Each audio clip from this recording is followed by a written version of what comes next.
brides who ghost after a trial?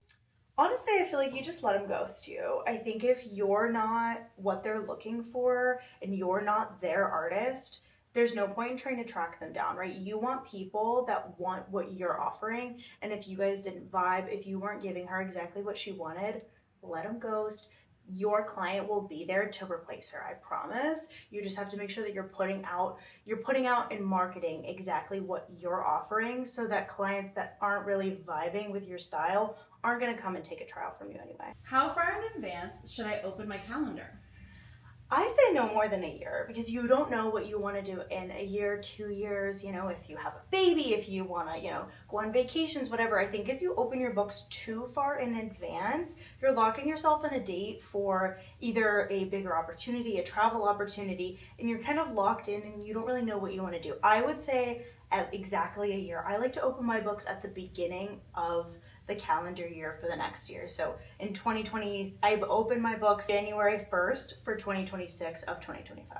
How do I set boundaries with overly demanding brides? I think it's all about being firm inside your policies and making sure that you're setting the boundaries and setting the expectations up front. So before they even book and before they go through with actually being your bride, you have very clear expectations of what they should expect from you and then what you should expect from them. And sometimes it's okay to be like, hey girl, it sounds good. I'll talk to you on Monday. I think being very firm in what your policies are and not bending them just because you want to cater to the bride will either give them the signal or they won't be your bride. I think it's all about how you present your offer and how you go about communication with your bride is going to set those boundaries already. How do I communicate with brides that don't know what they want? This is a tough one because a lot of people don't know makeup terminology. They don't know exactly what they want when they come in if they don't wear makeup. Some people come in and they show a picture and they're like, I want to look exactly like that. But then there's a lot of brides that come in, they don't really wear makeup. They've never had their makeup done before or their hair. And so they're looking at all of these photos on the internet and there's just there's so much, they don't know what they like. I think it's all about in your trial process and also in your consultation process, asking very specific questions and listening very well to what they're showing you, right? So I go over every aspect of a photo with them. So I point out the eye makeup. What do you like about this eye makeup? Because it might not be they like how dramatic the eye makeup is. They might just like the shimmer of the eye makeup, right? So you want to kind of get that out of them. It's kind of like you have to pull at the strings and see okay, they like this shimmer, but they don't want black eyeliner. And it's all about asking those questions because sometimes when they show you a photo, they don't really know what they're looking at, but so you have to kind of talk them through every aspect of a look to kind of get it out of them before you start. Because I think that's what ends up making people unhappy with the trial run is that you're not asking enough questions and enough specific questions up front. And I always halfway through, especially with someone that's really reserved and doesn't really know what they want, a bride specifically, I let them look halfway through at their eyes and their eyebrows. Those feel good. Is there anything that you would change here? Because it's so much easier to change things halfway through when you're done than trying to change things all the way afterwards too. And I think it's all, again, about setting expectations before they come to the trial, right? I always tell my brides, if you don't wear makeup, you're gonna feel like you're wearing a lot of makeup. Give yourself a couple of hours to get used to what you look like because it's a huge shock. Someone else has done your makeup, and if you've never had full or soft glam before, you're gonna be like, holy shit. But after an hour, 2 hours, you feel so much more comfortable in the makeup and you're able to make a better judgment than just that initial shock factor. What's the best way to respond to brides asking for discounts? I fear it's easier to just be like, at this time, we are not offering any discounts. You wouldn't ask that to Amazon. You wouldn't Google Amazon's number and be like, hey girl, I want to buy this water bottle. Can I have a discount? That's weird. It's a weird thing to just ask someone for a discount, especially a friends and family discount if you don't know them. Don't do that. I think the more professional way is to be at this time, we're not offering discounts. And I feel like that's just what you leave it at. You don't engage, you don't set a boundary. You don't need to bring your prices down to them. If they can't afford you, that's totally fine. There are so many good artists that are cheaper, more expensive. It really just depends on their budget. You are not chasing their budget. They should be meeting you. How do I clearly set expectations for timing on the wedding day? I am a schedule girl. I am an hour by hour schedule girly. I build in buffer time. I build up setup time as well. I have done so many weddings where the timing is like razor thin, and that's always the times where the worst things happen. You know, it's always the weddings where we have so much time that like we go so fast, we blow through it, there's nothing wrong. I think making a schedule for every single wedding, no matter how big or how small it is, has really improved people showing up on time, people making sure that somebody is in the chair and they know when they need to arrive at the getting ready space. It's a lot easier for people to say, oh, okay, well, I don't really need to be there until 10:30 if my makeup isn't until 11 or 12. It makes the bridal party more smooth, and it also sets the expectation of when they need to be there and when they need to be ready to sit down in the chair. I have bridesmaids that are like, oh, this person's next, this person's next. Are you on your way? Because I have a schedule. I've worked weddings without schedules and with schedules, and with a schedule, it has made everything so much better. I will never ever work without a schedule.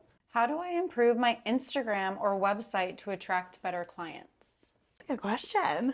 I think it really, when it comes to your ideal client and your ideal bride, it's all about the way that you're presenting your offer to your bride. So, and also your niche, right? I think every bridal artist, every artist just in general has a very specific niche of like what they like to offer.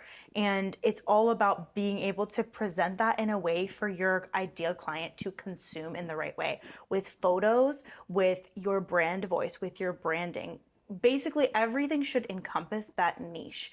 Everything about your brand should speak to your ideal client. So when you are making your client-facing platforms, you have to really embody your bride and say, what about my offer would my bride want to get, right? So if I want to attract super soft glam brides and all I have are photos of super bold smoky eyes, and I'm saying I do soft glam, that's going to confuse my ideal bride, because she's going to be like, she's saying she does soft glam, but this is super bold glam. I don't really want this. You're not going to get those soft glam clients. You're going to get those full glam clients. How do I raise my prices without losing clients? You're going to lose clients. You're going to lose clients either way.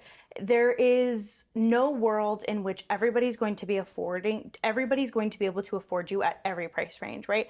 I think it comes with, as you get experience, you should be increasing your, as your demand increases, your prices should increase, right? You don't need to be flooded. If you're too booked, your prices aren't high enough. If you're super fully booked out a year in advance, you should be increasing your prices, because you're able to now make more money and have more time to yourself because you are good at what you do. It's not necessarily about trying to retain all of your clients. It's about gaining new clients that are fitting your new brand as you grow. How do I avoid burnout during wedding season? I'm horrible at this. I am a burnt out girly pop, but I think it's really important to take certain days off and set yourself up with a schedule. When you're a freelancer, you are in control. And I always say, like, my boss is crazy and I am my own boss, because I just say yes to everything. And when you're booking 3 months in advance, you're like, in 3 months I can do 6 weddings in a row. And then when it comes, you're like, why did I do this to myself? And you're exhausted and you're burnt out. And I think as you go, you learn what your personal burnout or whatever your personal point is. And so you can kind of project that. Like, I always give myself like 2 or 3 weeks off every like 6 months. So like in the middle of summer, I know that I have 3 weeks off to just chill and enjoy. And nowadays I'm giving myself 2 days off to do admin work, and then I take a personal day every week. And that has really, really helped me not get so burnt out and be so exhausted, because you still need time to do your laundry, go visit your family, hang out with your partner. All of those things are really important to set boundaries with. So you have to make sure that you are honest with yourself in what you need and hold yourself to that boundary, because I'm really bad at that. Is I tend to blow off my own boundaries, and this was something I really wanted to do this year, was make sure that I followed my schedule and made sure that I did have at least 2 days off to maintain my human form.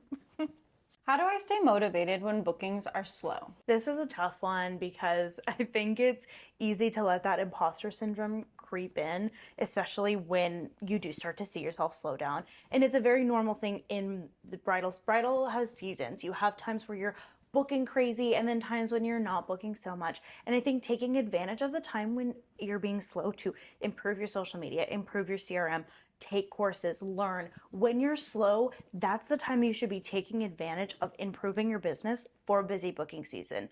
But if the slowness is staying, you have to evaluate, am I showing up? Am I being consistent? Am I doing the right things? Am I attracting the right clientele? You have to be honest with yourself and be really brutal in, can I be better? Is there ways that I can be better? Is my marketing good?